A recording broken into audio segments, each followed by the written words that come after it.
Bom, aqui é o Ravi Savaia, vamos para a parte 3.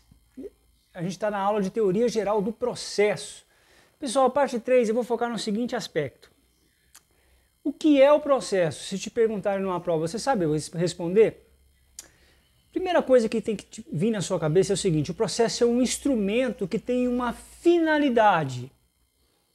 É um instrumento pelo qual as partes envolvidas naquele litígio, naquele conflito, levam essa questão ao judiciário. Para quê, pessoal? Para obter uma solução. Então, é um instrumento com uma finalidade. Esse é o primeiro requisito do processo. Qual que é o segundo requisito do processo? Aplicado em uma relação jurídica. Por que uma relação jurídica? Porque tem um autor, tem um réu e tem um juiz. Existe toda uma relação jurídica. Pode ter vários autores, vários réus e um juiz apenas, mas existe uma relação jurídica. O processo ocorre dentro desta relação jurídica, entre as partes, no qual eu falei, réu, autor, réu e o juiz, e o Estado, né, que é representado pelo juiz, que vai dizer o direito, que é a jurisdição. Terceiro requisito, formalmente previsto na lei. O que significa isso, pessoal? O processo deve ser regulamentado pelas normas jurídicas vigentes, tá? Que determina como ele deve ser conduzido. Quarto requisito, permitindo o contraditório e a ampla defesa. Eu já falei no parte 2, Teoria Geral parte 2, que é esses dois princípios. Quando você lembrar de contraditório, você tem que entender que todas as manifestações, decisões, provas, tudo que acontecer no processo, ambas as partes têm que ter conhecimento disso, da dinâmica do processo. Se é acrescentado um documento, se é acrescentado uma manifestação, se é acrescentada uma prova no processo, a outra parte tem que também ser notificada, ter conhecimento disso. Isso é o contraditório. A ampla defesa, ela é já um direito do réu. Toda pessoa que é acusada tem um direito constitucional de se defender, de ter um advogado para fazer sua defesa e etc. É a ampla defesa. Qual que é o quinto requisito na constituição do que é o processo? Porque o processo é um procedimento qualificado. Tá? Mas eu vou chegar aí, mas vamos com calma. Admite-se o direito de pedir, é o quinto requisito. O que é esse admitir o direito de pedir? Também chamado de direito de uma ação. Significa que qualquer pessoa pode apresentar uma demanda ao judiciário, apresentar uma ação ao judiciário. Tá? Isso vai ser regulado pelo nosso CPC, o Código de Processo Civil, o Código de Processo Penal. Sexta característica ou requisito do processo, permitindo a imposição da vontade estatal por um agente. Ao final do processo, há uma imposição da vontade estatal, representada pela decisão do juiz, pela sentença. Se o juiz decide que o réu deve pagar uma indenização, é a vontade do Estado decidindo. Sétimo requisito, jurisdição. É o poder que o Estado, através do juiz, exerce para resolver os conflitos. Então são esses 7 requisitos que compõem o processo. E são cumulativos, tá, pessoal? Se faltar um desses requisitos que eu vou repetir, não é um processo. Quais são esses requisitos? É um instrumento com uma finalidade de solução, que é um litígio, um conflito entre as partes, que tem uma demanda para resolver e resolvido por uma sentença do juiz, aplicado por uma relação jurídica, que é réu, autor, juiz. O juiz é o representante do Estado, que vai dizer o direito. Formalmente previsto em lei, tem que ser formalmente previsto pelas leis vigentes, reguladas e etc. 4. Permitindo contraditório e ampla defesa, que são princípios constitucionais. O contraditório, como eu já expliquei, todas as partes têm que saber de tudo o que está acontecendo no processo, todas as etapas, todas as provas que estão sendo colocadas. É o princípio do contraditório. E ampla defesa, você não vai lembrar do réu. Toda pessoa que é acusada tem o direito à defesa. A ampla defesa. Essa ampla defesa é um direito constitucional. admite o direito de pedir, é outro requisito que eu já falei aqui. Todo mundo tem o direito de entrar com uma ação, né? É igual para todos. Sexto requisito, permitindo a imposição da vontade estatal. O que é essa imposição da vontade estatal? Ao final do processo, imposição da vontade estatal, porque ao final do processo, o juiz analisando ambas as partes, ele vai tomar uma decisão, e essa decisão ela é uma imposição, porque ela é uma decisão imperativa. Jurisdição, eu já expliquei o conceito em outros vídeos, é o poder que o Estado, através do juiz, exerce para resolver um conflito. Então, esse é o conceito de processo, pessoal. Aí você me pergunta qual a finalidade de um processo. Pode ser social, jurídica ou política. Ela é social, a finalidade de um processo é social, quando ela garante a satisfação da sociedade. O que a sociedade está querendo, quais são as necessidades da sociedade, de repente uma lixeira numa praça, que a sociedade pede para a intervenção do Estado. Do ponto de vista jurídico, quando é uma necessidade jurídica, é um procedimento que tem em lei prevista. A lei deve ser cumprida sob pena de nulidade. Política será a participação popular. Um exemplo é o partido político. Tá? Então, quando falar de finalidade, você vai lembrar de social, jurídica e política. Processo é um procedimento qualificado. O que é denúncia? São conceitos da teoria geral do processo que você tem que saber. É uma petição inicial acusatória do promotor. A denúncia anônima, ela é apócrifa, tá? Não pode produzir denúncia para o promotor. Por isso a denúncia apócrifa, nesse caso o promotor remete para a delegacia produzir provas. O advogado só tem acesso às coisas produzidas no inquérito policial. Inquérito não é processo, pessoal, porque inquérito tem caráter inquisitivo, ele é unilateral. Ele não dá direito a ampla defesa e contraditório, porque ele é um procedimento administrativo. Tá? É diferente de processo, que é um procedimento qualificado. O inquérito é inquisitório, o inquérito policial no caso, porque a polícia ali vai investigar. Ele está investigando, ele não tem o poder ali de colocar provas e já bater uma sentença. Não, ele vai investigar, levar para um juiz, passar para o Ministério Público levará para um juiz. O processo deve ser conduzido por uma legislação prévia. Não se pode usar algo posterior ao processo, pois pode violar o princípio da legalidade e da anterioridade também. Acho que são esses dois princípios. A doutrina diverge em duas correntes, que é importantíssimo você saber quando você estuda a teoria geral do processo. A teoria unitária e a teoria dualista. A teoria unitária, o nome mesmo já fala, uno, ela é una, só tem uma norma. Não é adotada no Brasil, tá, pessoal?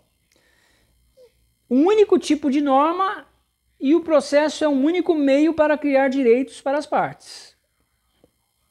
As normas existentes apenas servirão para sustentar a existência do processo. Nesse modelo, o ordenamento jurídico não se preocupa em provar direitos. As normas que existem servem para provar o processo, pois o processo é quem cria os direitos com a sentença proferida pelo juiz.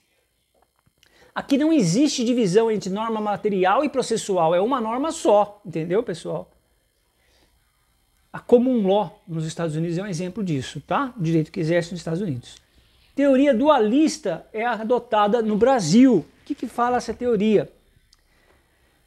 Classifica as normas do ordenamento jurídico em duas espécies. Material, a material ela é subjetiva, substancial. Subjetiva porque lida com o direito da pessoa, né?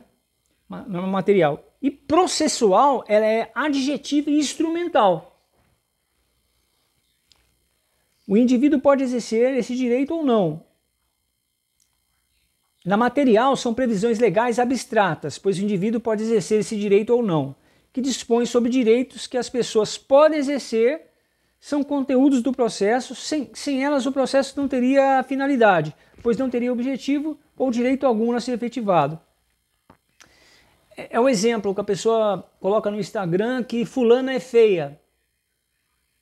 ela lê lá a mensagem, é uma mensagem de cunho público, né?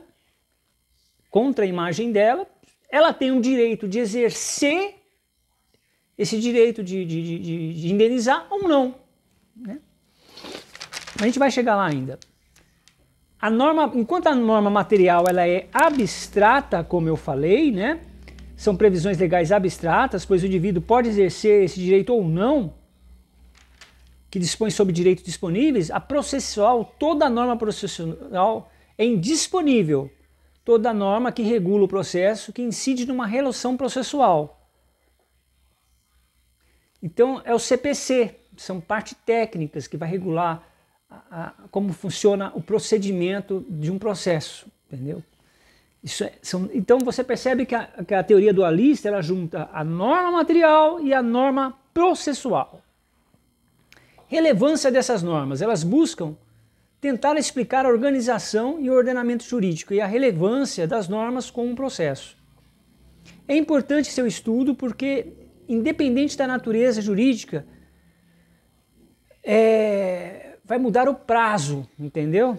Aí a gente está falando de contagem de prazo, porque quando a gente fala na parte norma material, o prazo em dias corridos inclui o dia do começo e exclui o dia do fim. A gente está em contagem de prazo, tá? Quando é processual, pessoal, civil, trabalhista, juizado, especial, dias úteis, ainda que seja feriado municipal, o tribunal segue o calendário, exclui o dia do começo e inclui e conta o dia do fim. Material, inclui o dia do começo, exclui o dia do fim. Processual, dias úteis, inclui o dia do fim, inclui o dia do começo e conta o dia do fim. Isso é contagem do prazo. Sendo o processo um instrumento de efetivação da lei e soluções de conflito, podemos aduzir que pessoas levam seus conflitos para apreciação do Estado. Todavia, essa não é a regra. Em algumas situações, a inafastabilidade da jurisdição é obrigatória. Conceito de preclusão, perda de prazo de um processo. Classificação do direito com relação aos bens. Direitos disponíveis. Aquele que você pode dispor. O direito que você tem mais liberdade para exercer são os direitos disponíveis. O Estado confere uma faculdade de exercer esse direito aprováveis economicamente. Tem um viés patrimonial, direitos disponíveis. Podem ser quantificados. Liberdade no seu exercício e de apreciação econômica. Ele pode ser alienáveis, transmissíveis. Você pode até abrir mão desse direito. Direito que o Estado te permite decidir o que fazer com ele. Como eu dei aquele exemplo. O professor fala na sala de aula que uma menina é feia. Ela tem o direito de pedir indenização ou não. Fazer uma ação privada ou não. Direito de indenização, tutela da honra. Arbitragem, geralmente tem caráter patrimonial e permite liberdade no seu exercício. Esses direitos são alienáveis, transferíveis e é possível abrir mão a eles. Esses direitos patrimoniais, como propriedade, contrato, herança, tá? Direito indisponíveis, pessoal. Quando falar esse nomezinho indisponíveis, lembre dos direitos fundamentais.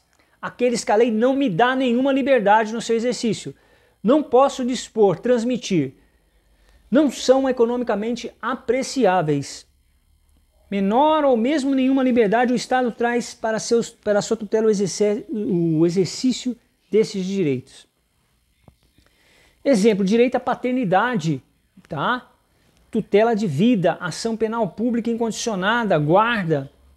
A tutela penal, via de regra, versa sobre direitos indisponíveis, vida, liberdade, dignidade sexual e etc. Razão pela qual, se tiver ofensa, terá o Ministério Público o dever de oferecer denúncia. Petição. O que é denúncia, pessoal? Petição inicial acusatória do promotor. O que é denúncia? Petição indenizatória do promotor. Petição inicial acusatória do promotor. Esses conceitos têm que estar quentes na sua cabeça. Sendo ação penal pública. Não pode ser alienados, transferíveis ou renunciados os direitos indisponíveis, pois não tem caráter econômico. A tutela penal geralmente protege direitos indisponíveis, vida, liberdade, dignidade sexual e etc. Quando esses direitos são violados, o Ministério Público tem o dever de oferecer denúncia iniciando uma ação penal pública. Percebe-se, pessoal? O direito à vida é violado, o Ministério Público tem o dever de oferecer uma denúncia iniciando uma ação penal pública. Lembrando também dos direitos fundamentais, também são disponíveis direitos relacionados a criança, adolescente, grupos vulneráveis, ações ambientais, direitos difusos e coletivos. No entanto, alguns direitos, como patrimônio, a tutela da honra e o nome, além dos direitos individuais, possuem maior autonomia de uso. Nesses casos, a tutela penal é exercida nos crimes contra a honra, onde é oferecido queixa-crime, dependendo da iniciativa do ofendido. O que é queixa-crime? Peça inicial acusatória de ação privada. O que é queixa-crime? Peça inicial acusatória de ação privada.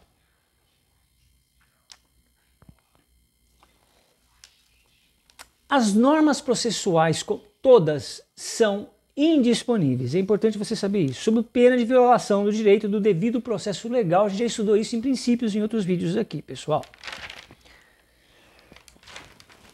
Ok? Por que elas são proteção do devido processo legal, que é tanto um direito como uma garantia, o devido processo legal, para assegurar um direito. Artigo 5º, 55 Constituição Federal. Fechamos a parte 3 de toda a matéria de teoria geral, pelo menos as primeiras instruções de conceito de processo. Eu falei aqui sobre contagem de prazo. Faltou uma coisa, pessoal, em última análise aqui, vamos fazer uma última análise. Você sabe a diferença de sentença condenatória, sentença declaratória e sentença constitutiva? Vamos lá. Sentença condenatória, conceito, impõe uma sentença, uma obrigação, um agir, um deixar de agir. Exemplo, pensão. Tá? Ou a parte penal também, sentença condenatória, quando a pessoa é condenada, matou alguém, sentença de 20 anos, sentença condenatória. Sentença declaratória, que declara a existência ou não de um direito pré-existente à sentença. Por isso que é ex tunc, pré-existente. Ele retroage, tá? Mas como assim retroage? Não, depois de 2 anos lá, a mulher entra com uma ação de reconhecimento, o pai entra com uma ação de reconhecimento de paternidade, descobre que o filho é dele, a ação é ex tunc, ela retroage, né? Que declara a existência ou não de um direito pré-existente à sentença. Lembrar de reconhecimento de paternidade e reconhecimento de uma dívida. Você fez uma dívida depois que teve a sentença, ela retroage, né? Ela é ex tunc, sentença declaratória. Sentença constitutiva, pessoal, é aquela que o juiz cria ou extingue um direito. Quando cria ou extingue o direito, é ex nunc. Exemplo, um divórcio. Não está voltando lá atrás, está acontecendo naquele momento, é ex nunc. Né? Ação de interdição, ex nunc. Então é sentença constitutiva. No penal a gente tem uma terceira classificação de normas penais, que a gente falou sobre normas materiais, processuais, e tem a mista, que junta material com a processual. Um exemplo é o artigo 366, que fala que se o acusado não comparecer e não constituir o advogado e etc., direito dele ter um advogado, aí tem uma prisão preventiva, tem as duas normas aí, tem tanto a norma material como a norma processual no artigo 366. Fechamos o vídeo Teoria Geral do Processo. Obrigado, pessoal.